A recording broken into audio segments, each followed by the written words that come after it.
Salut les bivouaqueurs, j'espère que vous allez bien. C'est la toute première vidéo de 2021 que je mets en ligne sur la chaîne. Et pour l'occasion, je voulais vous souhaiter une excellente année à toutes et à tous. J'espère sincèrement qu'elle sera meilleure pour vous et pour vos proches que l'a été 2020 en tout cas.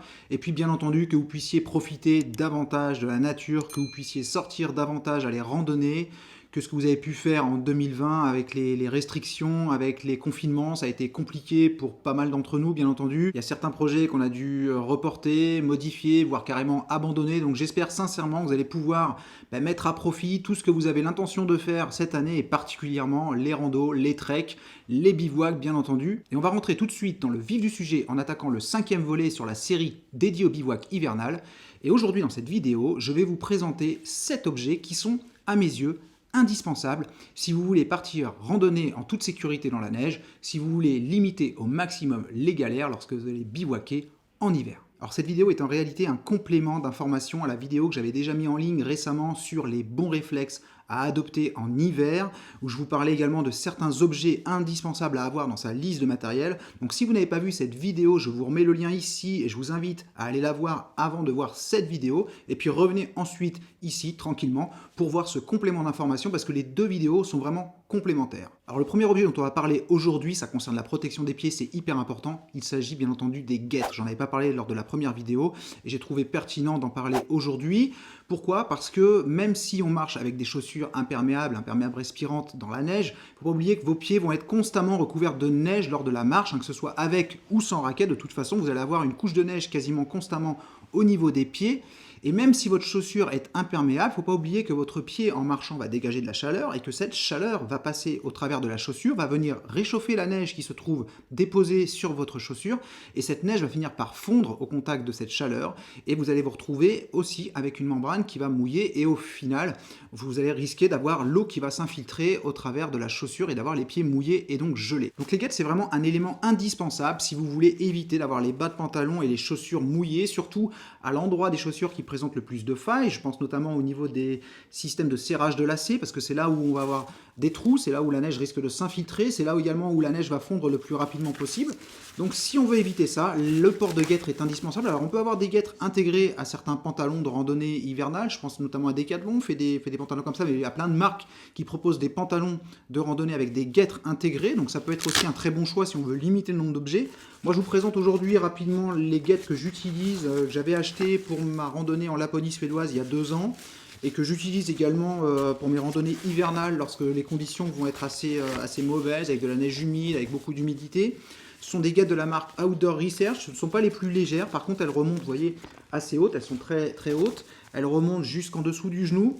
Donc ça permet d'avoir aussi une bonne protection du bas du pantalon, parce qu'il ne faut pas s'oublier que dans la neige, même avec des raquettes, si la trace n'est pas faite, on va s'enfoncer, le mollet va s'enfoncer dans la neige, donc on va avoir aussi le bas du pantalon qui va être régulièrement en contact avec la neige. En marchant, encore une fois, on dégage de la chaleur, et les guêtres vont éviter de mouiller trop rapidement le bas des pantalons et les pieds, et d'avoir les pieds gelés trop rapidement. Donc ces guêtres-là, en fait, elles se fixent avec un velcro qui vient sur toute la longueur jusqu'en bas du pied. On a ici un petit crochet qui vient se mettre sur les premiers lacets, et puis une sangle qui vient passer sous la semelle et qui se fixe de l'autre côté pour pouvoir fixer la guêtre bien correctement à la chaussure. Objet très important et très indispensable à avoir dans sa liste de matériel en hiver, la paire de guêtres. Alors le deuxième objet dont je vais vous parler aujourd'hui, ça concerne la protection de la tête cette fois-ci. Il s'agit de la cagoule ou du buff éventuellement.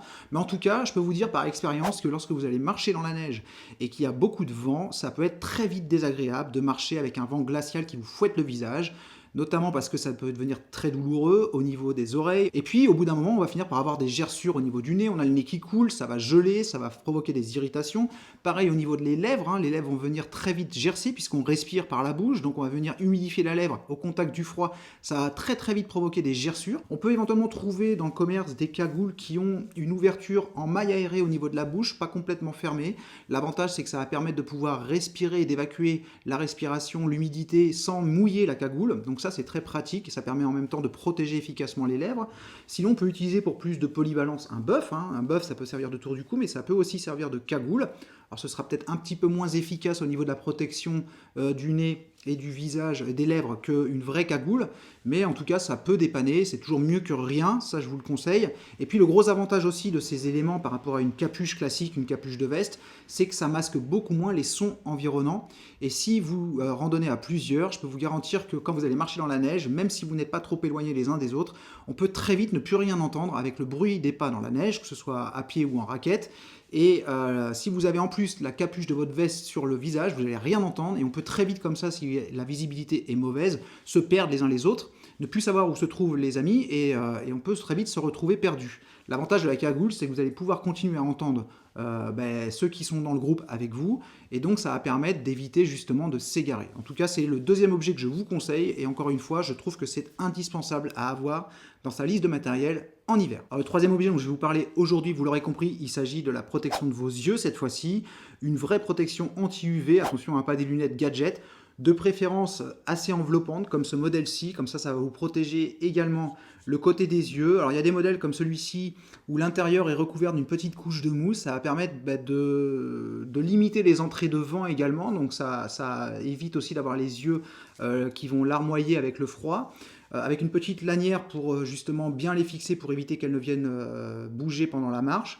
Ça c'est une lunette que j'utilise en hiver. Il ne faut pas oublier que lorsque vous allez marcher en moyenne ou en haute montagne en hiver, avec les pentes qui sont recouvertes de neige, les UV vont être réfléchis bien davantage qu'en été, qu'en randonnée 3 saisons, et on peut risquer ce qu'on appelle une cécité des neiges. Alors qu'est-ce que c'est une cécité des neiges? C'est tout simplement un coup de soleil de la cornée, c'est-à-dire que vous allez avoir en fait trop de rayons UV qui vont venir taper votre cornée, et au bout d'un moment, celle-ci va être irritée, elle va devenir rouge, et les symptômes généralement c'est des maux de tête, des vertiges, vous allez avoir très mal aux yeux, vous allez avoir les yeux qui vont larmoyer, et puis surtout, vous n'allez plus rien voir du tout. Alors je vous laisse imaginer les conséquences que ça peut avoir, une cécité des neiges, si vous vous trouvez dans des passages un petit peu techniques, un peu délicats, à haute altitude, avec en plus une visibilité qui n'est pas bonne, et la vue que vous perdez subitement, ça peut devenir très rapidement catastrophique. Donc c'est très très important d'avoir avec soi une très bonne paire de lunettes, en tout cas avec un très très bon indice UV.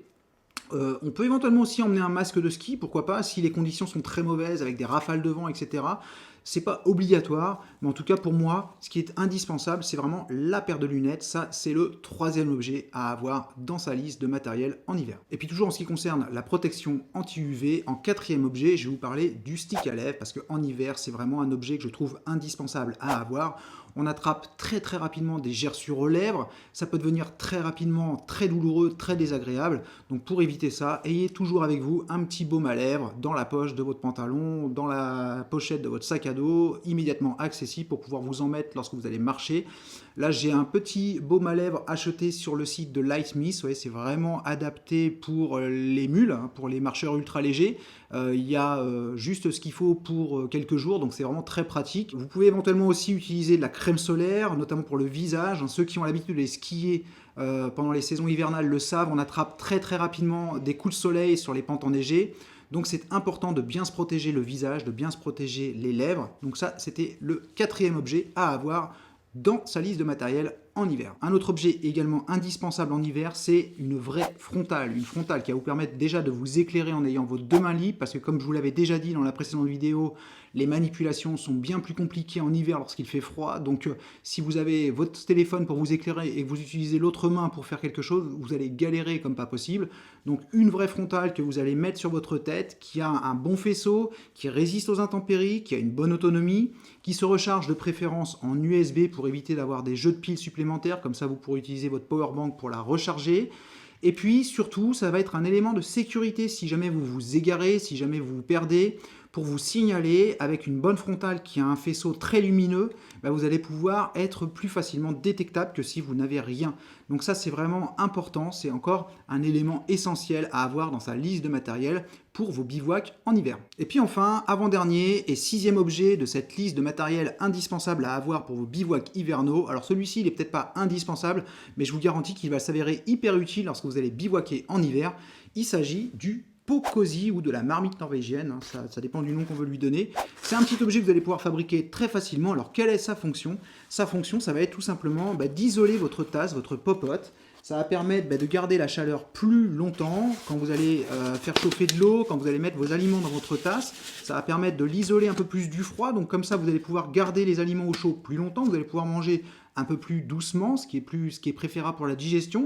Et puis ça va vous permettre également d'économiser du carburant, puisque vous aurez besoin de moins faire chauffer pour la même chaleur. Et puis surtout, c'est un élément de sécurité. Pourquoi? Parce que vous allez pouvoir prendre votre popote à deux mains, vous allez pouvoir manger dans votre duvet sans risquer d'abîmer le tissu du duvet, puisque vous pourrez poser directement la popote avec le pot cosy sur le tissu du duvet sans risquer de le brûler, même si la popote est très chaude. Et donc c'est un objet qui est vraiment très pratique en hiver pour pouvoir justement garder au mieux la chaleur de votre nourriture.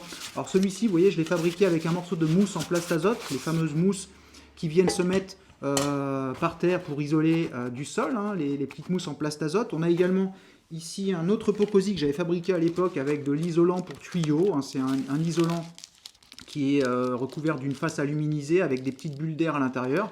Donc ça c'est vraiment tout bête à fabriquer, un morceau de duct tape, du scotch, et puis on vient découper une petite bande de la largeur de sa tasse. Bon là c'était adapté pour une tasse en rando 3 saisons, vous voyez. Et puis on vient mettre un morceau de scotch, tout simplement pour relier les deux bouts. Et voilà, votre pot cosy est fait. J'avais même fait un petit couvercle ici en découpant donc un petit rond du diamètre de la tasse avec un petit morceau de cordelette ici pour faire office de anse. Le pot cosy, s'il n'est pas indispensable effectivement en hiver, c'est quand même un objet qui va vous permettre déjà d'économiser du carburant, de manger plus sereinement en gardant vos aliments au chaud plus longtemps, et puis ça va vous permettre aussi de manger en toute sécurité bien au chaud dans votre duvet, tout en vous réchauffant les mains. Et enfin, dernier élément indispensable à avoir dans sa liste de matériel en hiver, il s'agit d'une pelle. Alors attention, ici je ne parle pas de pelle en tant qu'élément de sécurité, d'ailleurs je ferai une vidéo sur les éléments indispensables et obligatoires à avoir en hiver concernant les risques liés aux avalanches. Je ferai une vidéo spécialisée là-dessus. Là, on ne parle pas de ça. Là, je parle d'un objet qui va vous servir à pas mal de choses, notamment à préparer votre bivouac. Ça peut par exemple servir à construire un petit muret de protection avec de la neige autour de votre abri pour le protéger des infiltrations de neige et également du vent. Ça va permettre également d'aller récupérer de la neige pour la faire fondre pour faire de l'eau. Ça va permettre également de servir de petit seat pad de fortune lorsque vous allez faire une pause dans la neige ou lorsque vous allez manipuler la neige par exemple. Ça va éviter d'être en contact directement avec la neige et de mouiller votre pantalon. Et puis ça peut également s'avérer hyper pratique par exemple pour déneiger vos ancrages le matin lorsque la neige va être complètement gelée et vous n'allez pas pouvoir enlever les corps morts que vous avez utilisés pour planter votre abri. Une pelle peut s'avérer indispensable pour cette fonction. Voilà, c'est 7 objets dont je viens de vous parler. S'ils ne sont pas bien entendu indispensables pour vos randonnées 3 saisons, vos randonnées estivales, il est à mes yeux vraiment essentiel de bien les intégrer dès que possible dans votre liste de matériel pour vos randonnées dans la neige. Et enfin, pour conclure cette vidéo, je vous parlerai d'un dernier objet, il s'agit du sac à dos. Si effectivement en été on peut utiliser un sac à dos de petit litrage parce qu'on a une liste de matériel qui est peu volumineuse, en hiver, au contraire, je vous conseillerais d'utiliser un sac à dos avec un fort litrage, comme 50 litres ou 60 litres si vous comptez randonner sur plusieurs jours en autonomie. N'oubliez pas encore une fois, comme je vous l'ai déjà dit, que les manipulations en hiver sont beaucoup plus compliquées, notre dextérité est beaucoup plus réduite, et avoir un sac à dos de fort litrage vous permettra de ranger vos affaires sans avoir besoin d'un chausse-pied. Et puis le fait d'avoir un sac à dos avec un fort litrage va vous permettre également de moins compresser vos affaires thermiques, votre duvet, votre doudoune, votre pantalon thermique si vous en utilisez un. Lorsque vous allez arriver sur le lieu de bivouac et que vous allez sortir votre sac de couchage, celui-ci va reprendre son gonflant beaucoup plus rapidement. Alors que si vous l'aviez compressé dans un tout petit sac de compression, si en plus il y a de l'humidité dans l'air, vous allez mettre un temps fou avant de le rendre opérationnel et pendant ce temps-là, vous allez vous refroidir. Voilà, c'est tout pour aujourd'hui. Alors bien entendu, cette liste est loin d'être exhaustive. Il y aurait certainement encore plein d'autres choses intéressantes à dire sur le sujet.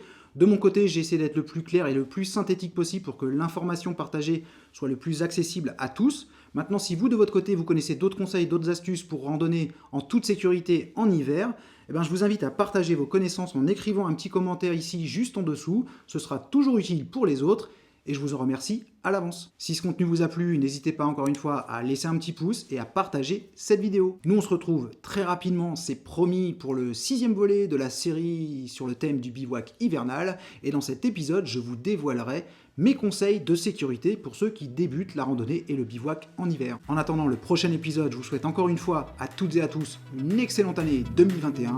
Comme d'habitude, prenez soin de vous. Ciao.